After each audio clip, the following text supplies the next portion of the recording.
Thank you very much, everybody. So this is a big, big day, a beautiful day, potentially one of the great days ever in civilization. Things that have been going on for hundreds of years and thousands of years. We're at a minimum very, very close, and I think we're beyond very close. And I want to thank Bibi for really getting in there and doing a job. We've worked well together, as we have with many other countries, both of us, with many other countries, which is the only way this whole situation gets solved. And I'm not just talking about Gaza. Gaza is one thing, but we're talking about much beyond Gaza. The whole deal, everything getting solved. It's called peace in the Middle East. So today is a historic day for peace, and Prime Minister Netanyahu and I have just concluded an important meeting on many vital issues, including Iran, trade, the expansion of the Abraham Accords, and most importantly, we discussed how to end the war in Gaza, but it's just a part of the bigger picture, which is peace in the Middle East, and let's call it eternal peace in the Middle East.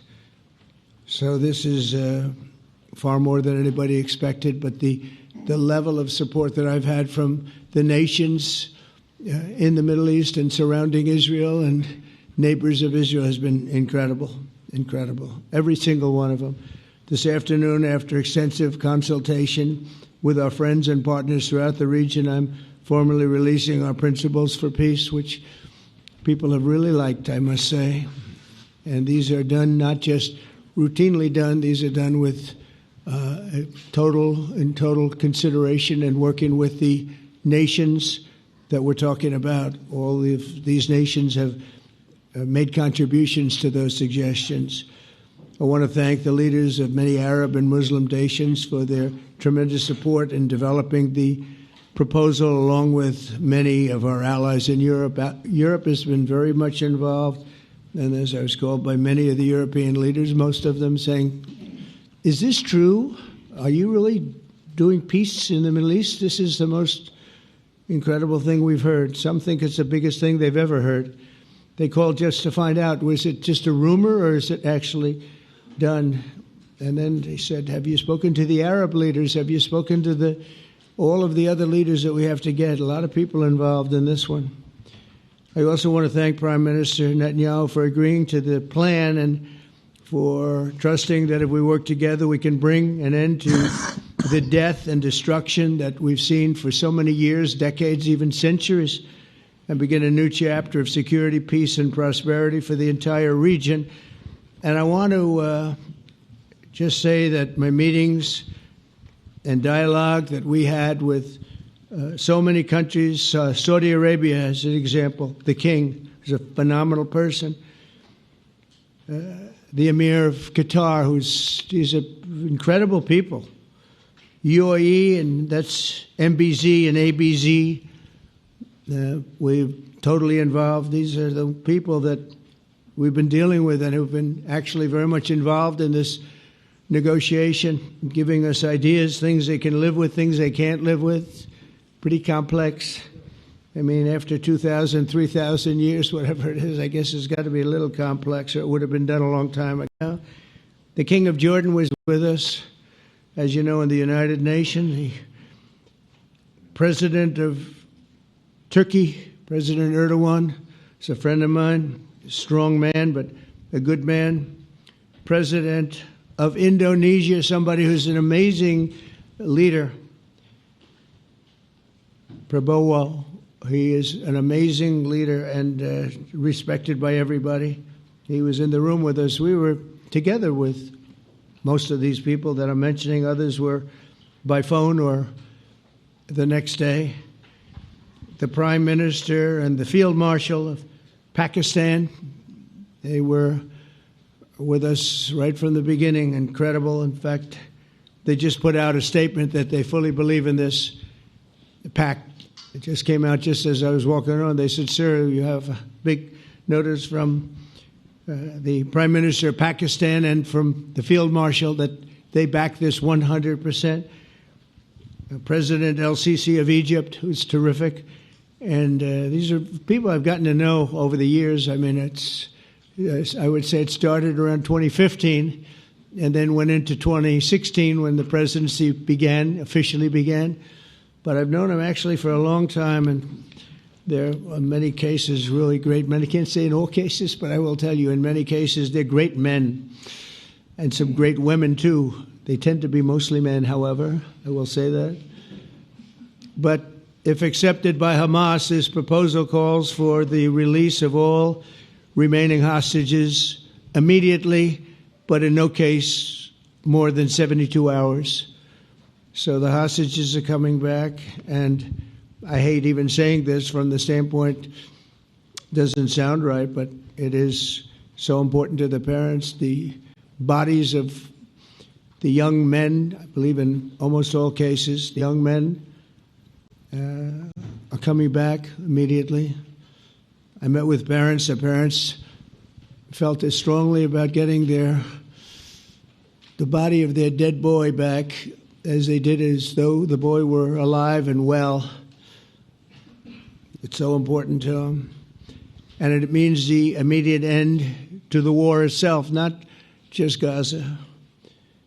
It's the war itself.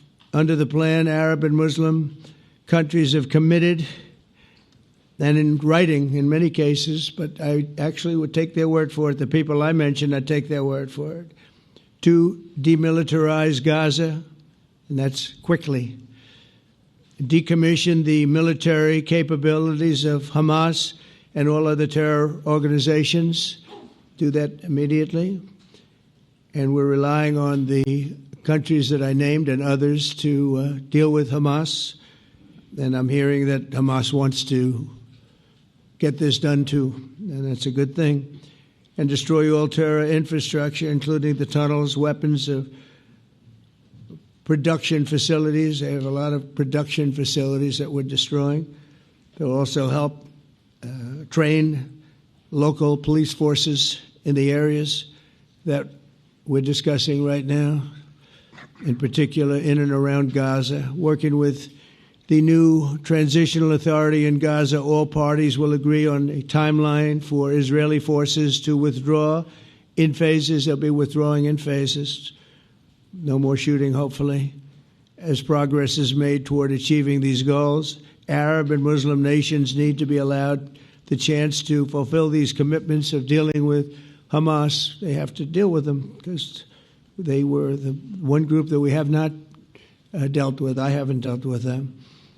But the Arab countries are going to, and Muslim countries are going to be dealing with Hamas, and I believe they've already been there. I think they probably have an understanding, and they haven't maybe mentioned that, but I would imagine they do. Otherwise, they wouldn't have gone as far as they've gone. If they're unable to do so, then Israel would have the absolute right and actually our full backing, the U.S. full backing. Marco's here, and a lot of our leaders are here, our great Vice President, Susie Wiles, Steve Witkoff, Jared Kushner. They've been so involved in this process. I don't think anybody else could have done it or even come close. But it's we're right there. We're right there. First time in thousands of years, I think you can probably say, if you really look into it, if you study back, if you're a scholar, you would say thousands of years. Israel would have my full backing to finish the job of destroying the threat of Hamas. But I hope that we're going to have a deal for peace. And if Hamas rejects the deal, which is always possible, they're the only one left. Everyone else has accepted it. But I have a feeling that we're going to have a positive answer. But if not, as you know, Bibi, you'd have our full backing to do what you would have to do. Everyone understands that the ultimate result must be the elimination of any danger posed in the region, and that danger is caused by Hamas. The tyranny of terror has to end, and this is, again, something that we're looking for. This is eternity. This is for forever. To ensure the success of this effort, my plan calls for the creation of a new international oversight body, the Board of Peace, we call it, the Board of Peace, sort of a beautiful name, the Board of Peace, which will be headed, not at my request, believe me, I'm very busy, but we have to make sure this works. The leaders of the Arab world and Israel and everybody involved asked me to do this, so it would be headed by a gentleman known as President Donald J. Trump of the United States. That's what I want, is some extra work to do, but it's so important that I'm willing to do it, and we'll do it right, and we're going to put leaders from other countries on, and leaders that are very distinguished leaders, and we'll have a board, and one of the people that wants to be on the board is the UK former Prime Minister, Tony Blair, good man, very good man, and some others, and they'll be named over the next few days, and it'll be quite the board. Working, everybody wants to be on it now. I don't know if that had anything to do. They named me and everybody else wanted to be on it. I guess they figure, well, he's a soft touch. He'll be easy to deal with. Working with the World Bank and others, it will be responsible for recruiting and training a new government that will be made up of Palestinians along with highly qualified experts from all around the world. Hamas and other terrorist factions will play no role in the board, but they'll play no role in the governance of Gaza at all, directly or indirectly. As you know, thousands of Hamas leaders have been killed and soldiers have been killed. And we can never forget October 7th, but thousands have paid the price for that. And now it's time to get our hostages back and get back to trying to build something that's really great and very important. In our meeting today, Prime Minister Netanyahu was very clear about his opposition to a Palestinian state. And he continuously mentions October 7th, and I understand that. Most people do. And I understand and respect his position on many things, but what he's doing today is so good for Israel.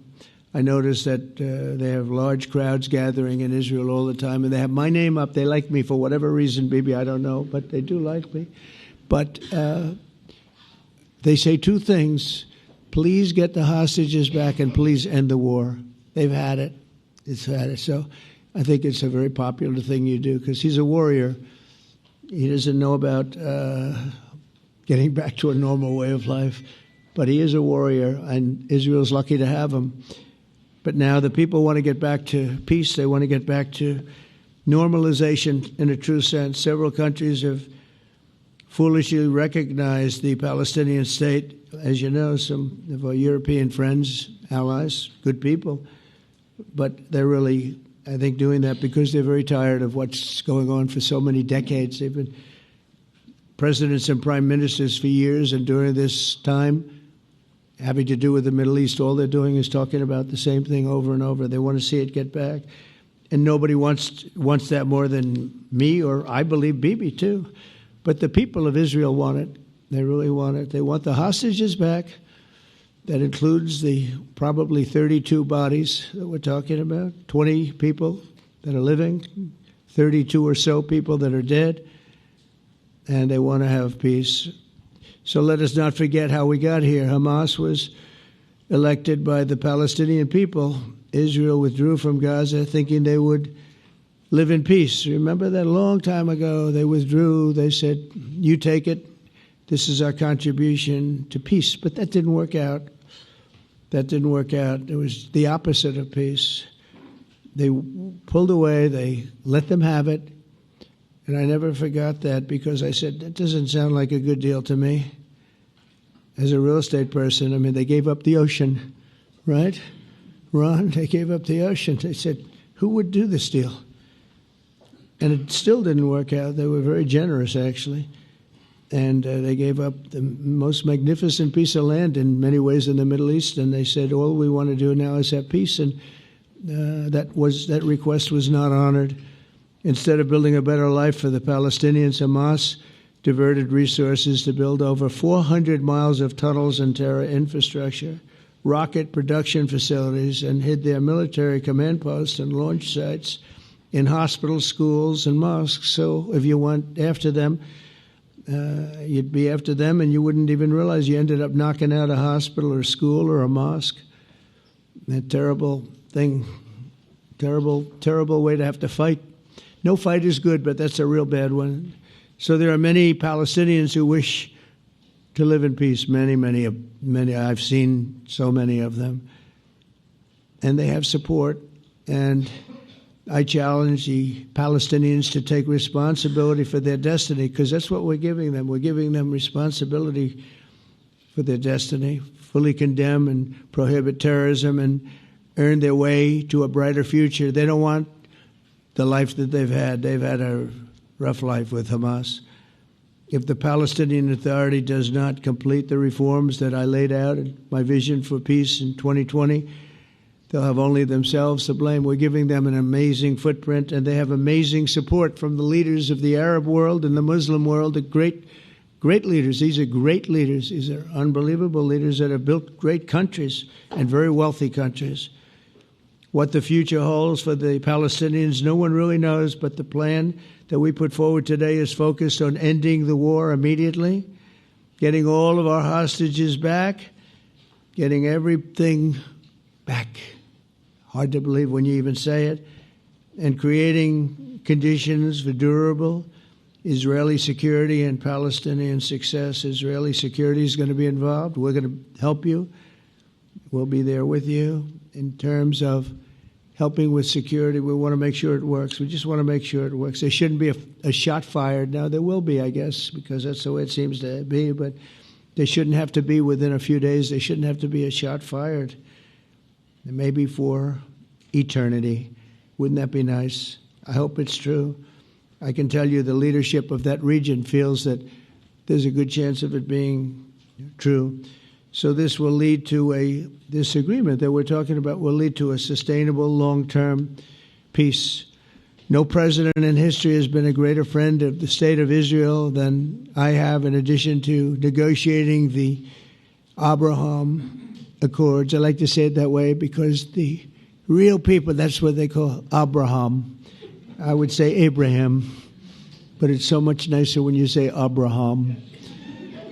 So much more elegant. But the Abraham Accords, they're amazing. Jared, you did that along with your group of geniuses, and nobody thought that could be done. We have 4 countries, and Sleepy Joe Biden didn't do a thing. He didn't even know what the hell they were. He should have had them fold up. But I think this will also lead to packing them. And who knows, maybe even Iran can get in there. I hope, we hope we're going to be able to get along with Iran. I think they're going to be open to it. I really believe that. But they could be a member. I long ago said, I'll bet you at some point Iran will be a member of the Accords. And little did I realize it was going to take this turn. That was some turn we did with the B-2s. But I think they might very well be there because it's a great thing for them economically. I recognize the eternal capital of Israel. I opened the American embassy in Jerusalem. That was something that everyone said would never be done, could never be done. Virtually every president for many, many years, for decades, would campaign on making Jerusalem the capital of Israel. They campaigned on it over and over. Is that right, Steve? Is that right? Everyone, and when they got to it, and I understand why now, because it was so. When I got to office, I campaigned on it too. I said, we're going to make it. And then I'd get calls from the leaders of various countries saying, please don't do it. Please don't do it. It'll end the whole world. Please don't do it. And finally, I just didn't say anything, and I did it. People were calling me before I did it because they heard I was going to do it. And leaders of countries were calling me. And I think it was on a Thursday that I did it. And they'd call me Monday, Tuesday, Wednesday, 3-4 times a day, and I said, tell them I'll call them back on Friday. And I announced it on Thursday, and I called them back, the biggest people in the world, and they said, you've done it. I said, done what? You've made the capital of Israel, Jerusalem, and we wanted to talk yet. I wish you called me a little sooner. Maybe I could have done something about So that was a lot easier than getting into an argument, because I knew what they were calling about. And you know what? It turned out to be amazing. Everybody thought it was going to lead to the end of the world, right? The end of the world, Ron, that's what they said. It didn't lead to anything. It just led to something that I promised, and something that was very, very popular for Jewish people and a lot of other people, too. I recognize Israeli sovereignty over the Golan Heights, and I cut taxpayer funding to the corrupt United Nations Relief and Works Agency. And United Nations was interesting because, as you know, a few days ago they introduced me. Ladies and gentlemen, the President of the United States. I'm looking at my teleprompter, and the thing was dead, stone cold, dead. The thing's up here. I have a long, beautiful speech to make. I'm back 30 feet back, and I'm saying, they're introducing me. There's nothing on my teleprompter. So, but I made a speech. I actually got good marks. You think Biden could have done that? I don't think so. I don't think he could have done that. I don't think too many people could have done it. But actually, it was actually more of a speech from my heart, if you want to know the truth. I think it was maybe better in certain ways because it was from the heart. It has to be from the heart. Otherwise, you're in big trouble. But I cut taxpayer funding for that very corrupt United Nations Relief and Works Agency, and nobody thought that would be done, and withdrew from the horrible Iran nuclear deal that was imposed upon Israel by Barack Hussein Obama and Biden. And I don't think Biden knew anything about it, though. I don't think he knows anything about it now, actually, if you ask him. He'd say, what is that? And we obliterated Iran's nuclear enrichment capacity, making it impossible for them to have a nuclear weapon, which they would have had probably in about 2 months from that. But I've never asked Israel to compromise its security, but we had big, strong talk. Nobody's been better to Israel. No president's been better to Israel than Donald Trump. But we had a long, strong talk, Bibi and I, and he understands it's time. It's time. History has shown. And the people of Israel want it. And the people of the Middle East want it. The people of enemies of Israel want it. But they don't have really too many enemies right now. And you know what? Many countries have gained great respect for Israel, for the way they fight, for the job they do, including me. I had respect anyway, but they gained respect. History has shown us that those who have relations with Israel have thrived, while those who have devoted resources and attention toward the destruction and even annihilation of Israel have languished. They haven't done well. Israel is not going anywhere. They're going to coexist with other people and countries in the region, from Syria to Lebanon to Saudi Arabia. The promise of a new Middle East is so clearly within our reach. This is the closest we've ever come to real peace, not fake peace, not political fool's peace. If we can get this difficult problem solved, the opportunities for all within that vast region of this world, it's a vast region, it's unlimited. The Abraham Accords show that all countries are better off when they communicate and work together and embrace new opportunities. I hope Jared and Steve and Susie and Marco and JD, we have great people. I hope you guys are going to work very hard to get these other countries in, because now they have no excuse. There's no longer an excuse. They were somewhere hesitant. And I tell you, the 4 countries that went in, I give them tremendous credit, and it's worked out incredibly well for them. In the same spirit, I'm pleased to report that earlier today we took another important step toward greater understanding in the region. A short time ago, we had a historic phone call in the Oval Office with Prime Minister Tani, who's really a great person. So we had a great talk, and I was on the phone, and Bibi was talking. Prime Minister Al-Thani was of Qatar. They really had a heart-to-heart conversation. It was a great conversation, I thought. It was productive. It was everything that you need to have something turn out to be successful. And I want to thank Bibi, and I want to thank the Prime Minister. It was fantastic. We agreed to launch a formal trilateral mechanism between Israel, Qatar, and the United States to begin a dialogue to enhance mutual security, correct misperceptions, and avoid future misgivings. And I want to thank Qatar, its leadership, and the Emir. He's a fantastic person. I think, I'm going to be his public relations man because I know him differently than a lot of people know him. But he wants peace. He wants to see peace.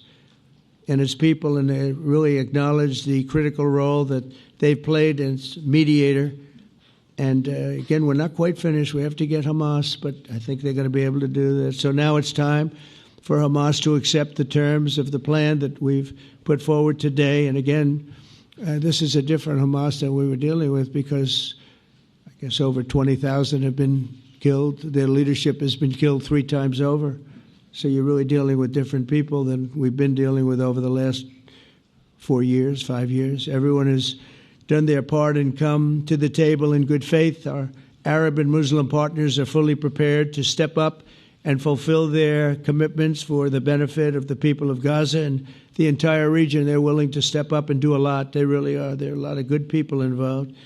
Everybody who wants to see an end to the violence and destruction should be united in calling for Hamas to accept the extremely fair proposal so that we can end the war and get us back our hostages right now and have everlasting peace. And I look forward to having relationships with everyone. As the chairman of the board, I'll be involved, and we'll have meetings with some very smart people that'll be working over there to make sure that we haven't just been wasting time with an agreement that doesn't get done. The task of building peace will not be easy. There are some of the hardest problems in the world to solve, and that's why it's been going on for so many centuries. But too many lives are at stake not to try, and this was more than a try. I mean, I think this is something that gets done when you have virtually every country, and these are powerful countries that have a lot of money, and the money can make things happen. A lot of countries try, and they don't have any money. These are very rich countries that can make things happen. So together we'll forge a much safer and more hopeful future for everybody, including Israel. And I want to thank Prime Minister Netanyahu for his partnership. And I want to thank all of the leaders, the kings and the emirs and the presidents and prime ministers, people I mentioned. And they've been absolutely fantastic to work with. And it's just happened very quickly. It's happened from a couple of weeks before I had a couple of meetings, but a couple of weeks before we went to the United Nations, and we had some incredible meetings. It all came to place. It all took place, and everybody wanted to be a part of it. I don't have anybody that's saying we don't want anything to do with it. It's just the opposite. And I'll tell you, a year ago, I don't think we would have had this kind of participation, Mr. VP, right? I don't think we would have had. It's been amazing. The participation was 100%. Everybody wants to be a part of it. And everybody, those very strong countries, everybody wants it to work. So, Bibi, congratulations on this. I think this will be your crowning achievement, frankly. If this all works out, we think it will. It's going to be your crowning achievement. And I want to thank you very much for being here. Thank you. Please. Thank you. Thank you. Mr. President, first I want to thank you for graciously hosting me once again in the White House. And second, I want to thank you for your friendship and for your leadership. From Jerusalem to Tehran, from the Golan Heights to Gaza, you've proven time and again what I've said many times. You are the greatest friend that Israel has ever had in the White House. And Mr. President, you and I both know it's not even close. While you focus at home on making America great again, your leadership abroad is changing the world for the better, ending wars and advancing peace. I believe that today we're taking a critical step towards both ending the war in Gaza and setting the stage for dramatically advancing peace in the Middle East, and I think beyond the Middle East. and very important Muslim countries. I support your plan to end the war in Gaza, which achieves our war aims. It will bring back to Israel all our hostages, dismantle Hamas's military capabilities, end its political rule, and ensure that Gaza never again poses a threat to Israel. We would not have achieved this turning point without the courage and sacrifice of our incredibly brave soldiers. They fight like lions to defend the people of Israel, and they serve on the front line in the war between civilization and barbarism. Mr. President, when our two countries stand shoulder to shoulder, we achieve the impossible. Just a few months ago, in Operation Rising Lion and Operation Midnight Hammer, we struck a decisive blow against Iran's nuclear and ballistic missile program. Your bold decision to send those B-2s made the region safer and the world safer. Now, under your leadership, we're taking the next step to win the war and expand the peace. Your plan is consistent with the 5 principles my government set for the end of the war and the day after Hamas. Everybody asks, what is your plan for the day after Hamas? Here's our plan. Passed it in the cabinet. All our hostages, both those who are alive and those who died, all of them will return home immediately. Hamas will be disarmed. Gaza will be demilitarized. Israel will retain security responsibility, including a security perimeter for the foreseeable future. And lastly, Gaza will have a peaceful civilian administration that is run neither by Hamas nor by the Palestinian Authority. If Hamas agrees to your plan, Mr. President, the first step will be a modest withdrawal, followed by the release of all our hostages within 72 hours. The next step will be the establishment of an international body charged with fully disarming Hamas and demilitarizing Gaza. I appreciate your willingness to lead the body, Mr. President. I really appreciate it because you have a lot of things to do, and this is important. And it reflects the confidence that this will give everyone, that things will be followed up on all the commitments made. The fact that you're taking this on, I think, helps a lot to make sure that everything flows in the direction that we want. Now, if this international body succeeds, we will have permanently ended the war. Israel will conduct further withdrawals linked to the extent of disarmament and demilitarization, but will remain in the security perimeter for the foreseeable future. I think we should understand that we're giving everybody a chance to have this done peacefully, something that will achieve all our war objectives without any further bloodshed. But if Hamas rejects your plan, Mr. President, or if they supposedly accept it and then basically do everything to counter it, then Israel will finish the job by itself. This can be done the easy way, or it can be done the hard way, but it will be done. We prefer the easy way, but it has to be done. All these goals must be achieved because we didn't fight this horrible fight, sacrifice the finest of our young men to have Hamas stay in Gaza and threaten us again and again and again with these horrific massacres. Mr. President, I was encouraged by your clear statement at the UN against the recognition of a Palestinian state. That would be an outcome that, after October 7th, would reward terrorism, undermine security, and endanger Israel's very existence.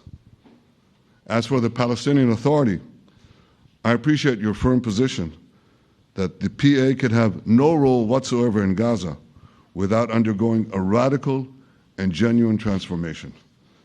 In your 2020 peace plan, which you mentioned just now, you made clear what that transformation requires. It's not lip service. It's not checking a box. It's a fundamental, genuine, and enduring transformation. And that means ending pay to slay, changing the poisonous textbooks that teach hatred to Jews, to Palestinian children, stopping incitement in the media, ending lawfare against Israel at the ICC, the ICJ, recognizing the Jewish state, and many, many other reforms. It won't come as a surprise to you that the vast majority of Israelis have no faith that the PA Leopard will change its spots. But rather than wait for this miraculous transformation, your plan provides a practical and realistic path forward for Gaza in the coming years, in which Gaza will be administered neither by Hamas nor the Palestinian Authority, but by those committed to a genuine peace with Israel. I think this can be not only a new beginning for Gaza, I think it can be a new beginning for the entire region. Under your leadership, we can re-energize, well, I've got to contribute my own, we can re-energize the Abraham Accords. That's what it's called in the original Hebrew, Abraham. Abraham is fine, Abraham, however you want to call it. Under your leadership, Mr. President, we can re-energize the Abraham Accords that we forged 5 years ago. We can expand them to many more Arab and Muslim nations that choose moderation over extremism. I think there's an opportunity here. It's not going to be easy. It's tough going. But I think if we succeed, you're absolutely right. We're going to open possibilities that nobody even dreamed of. But I think we dream of them. As you've told me, Mr. President, and you've told the world many, many times, you said, remember October 7th. Remember October 7th. And we do. We will never forget the horrors of October 7th, and we will do whatever is necessary to make sure they don't happen again. Since October 7th, Israel's enemies have learned a hard truth. Those who attack us pay a heavy price, but those who partner with us advance progress and security for their peoples. President Trump just said it. It's also in the Bible. It says, those who will bless you will be blessed, and those who will curse you will be cursed. And that's actually what is happening. We want the blessings. I think we've done a lot in the past 2 years to end the curse. We're not finished, but we've done a lot. And we've done a lot together to end the curse.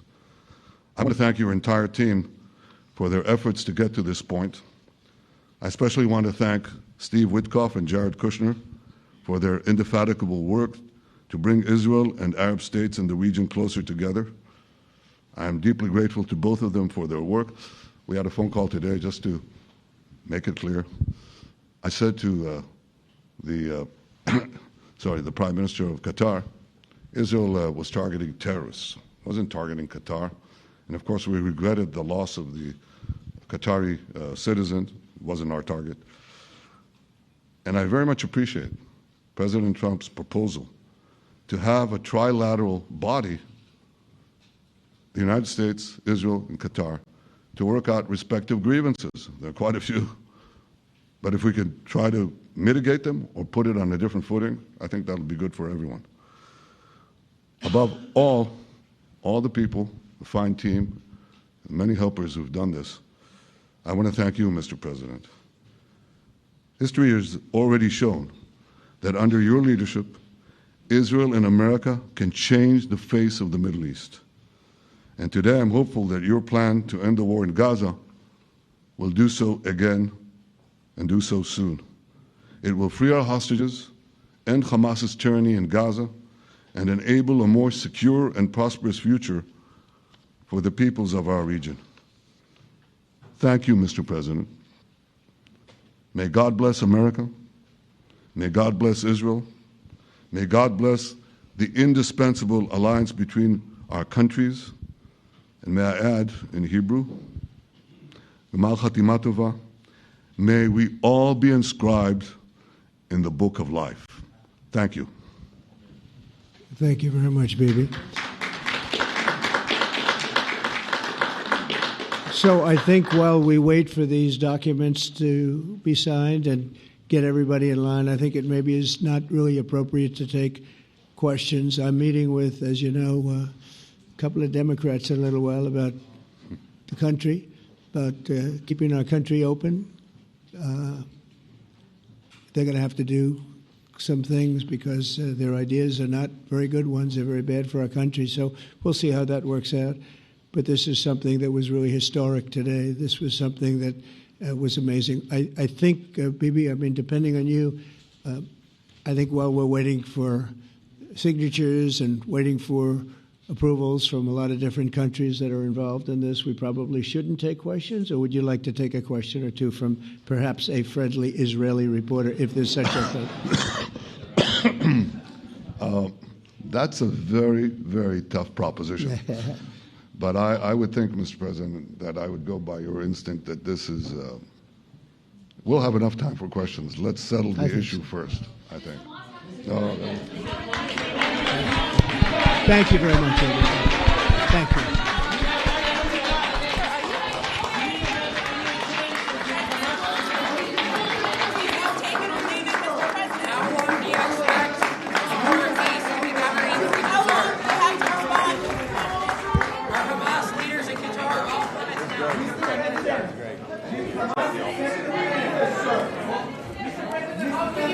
Great.